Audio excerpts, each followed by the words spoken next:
Eu me chamo Augusto e desde jovem servi como escriba na fazenda Santa Beatriz, no interior do Brasil do século XIX, onde a poeira fina repousava sobre cada varanda e as manhãs carregavam o cheiro de café recém-moído.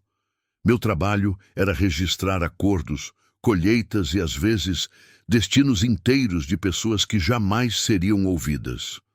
Foi assim que ouvi falar de Helena, a filha quieta demais, de uma família que sempre a tratou como parte do mobiliário.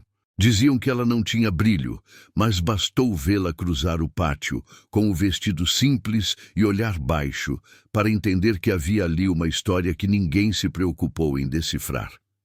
Antes de continuar, inscreva-se no canal e diga nos comentários de onde está assistindo. Foi numa tarde quente que me chamaram à Casa Grande para registrar um acordo importante.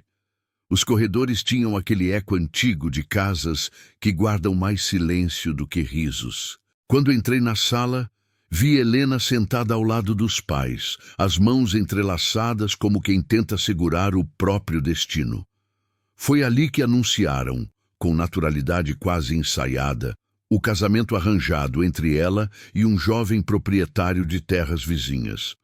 Não houve consulta aos sentimentos dela, apenas a confirmação de que o acerto garantiria estabilidade às duas famílias. Enquanto eu escrevia, percebi seus olhos se erguerem pela primeira vez.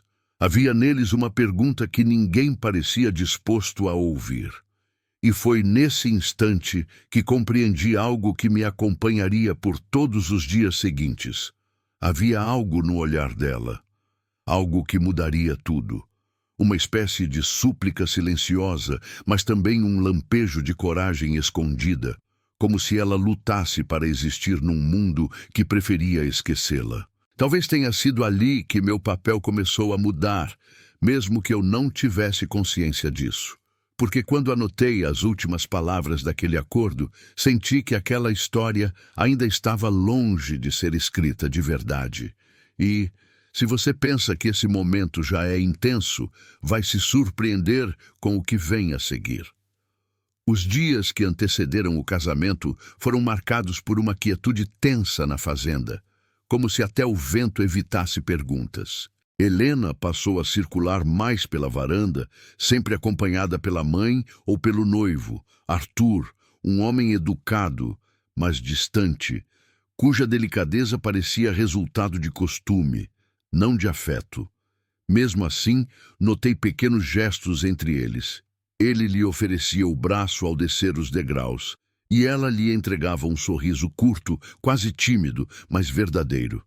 Quando eu precisava registrar detalhes do enlace, Helena me olhava como quem reconhece um cúmplice invisível. E cada vez que seus olhos encontravam os meus, sentia que havia algo ali prestes a emergir, embora ela lutasse para manter tudo guardado. Foi numa manhã nublada que o inesperado aconteceu. Durante os preparativos, Helena sentiu-se fraca e precisou se sentar às pressas. Nada grave, apenas um mal-estar que fez todos se reunirem ao seu redor com mais cuidado. Arthur, preocupado, pediu água, e eu, sem pensar, a ajudei a apoiar as mãos na mesa. Naquele toque leve, percebi o frio escondido em seus dedos, o frio de quem carrega mais memórias do que deveria para alguém tão jovem. Ela murmurou que estava bem, mas seus olhos diziam o contrário. Foi então que, ao me afastar, senti pela primeira vez um conflito íntimo. Meu papel era registrar a história, não participar dela. Porém, como ignorar um coração que começava a pedir socorro em silêncio? À noite, quando a Casa Grande finalmente adormeceu, ouvi Helena caminhando pelo corredor.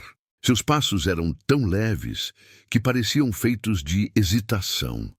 Ela parou perto da porta do escritório, onde eu revisava documentos, e, sem entrar, sussurrou palavras que não eram destinadas a mim, mas que o silêncio carregou até os meus ouvidos.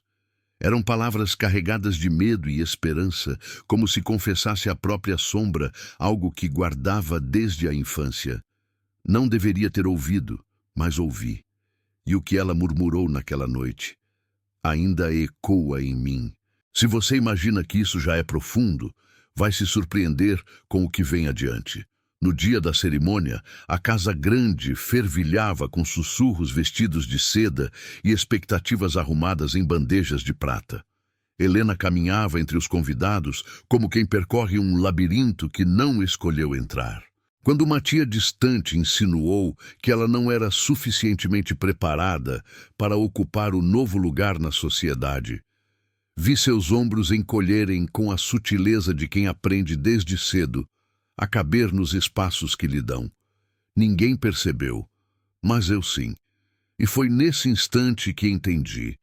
O desafio dela não era o casamento em si, mas a luta invisível por existir num mundo onde se esperava que uma mulher fosse apenas discreta, dócil, conveniente. Antes que a insegurança se aprofundasse, pedi a palavra de forma respeitosa, como escriba, não como confidente. Expliquei aos presentes que Helena, ao contrário do que julgavam, era a responsável por organizar quase todos os detalhes da união, sempre com precisão e gentileza. Não citei segredos, não expus suas dores, apenas iluminei o que ela fazia no escuro. Cuidar, agir, decidir em silêncio. Vi seu olhar mudar, como se aquela pequena defesa lhe devolvesse centímetros de si mesma. Arthur, tocado, agradeceu publicamente pela dedicação dela, e pela primeira vez percebi ternura em sua voz. Helena respirou fundo, como quem finalmente permite que o mundo a veja. E naquele momento compreendi que coragem, às vezes, é apenas ser nomeada. Meses depois a fazenda parecia outra. Helena caminhava pelos jardins com segurança, transformando cada canto da casa em um reflexo da mulher que sempre foi. Apenas esperava ser descoberta. Arthur a acompanhava com respeito renovado. E eu, que observei tudo de perto, aprendi algo silencioso e profundo. Alguns amores não precisam ser nossos para nos transformar. Quando ela me agradeceu por enxergar o que ninguém via, percebi que o destino não era uma linha rígida, mas uma trama delicada movida por escolhas pequenas. E se essa história tocou seu coração, curta, comente e compartilhe com alguém que precisa ouvir isso. Inscreva-se no canal, ative o sininho e deixe o vídeo rodando até o fim. Assim você nos ajuda a continuar produzindo histórias como esta.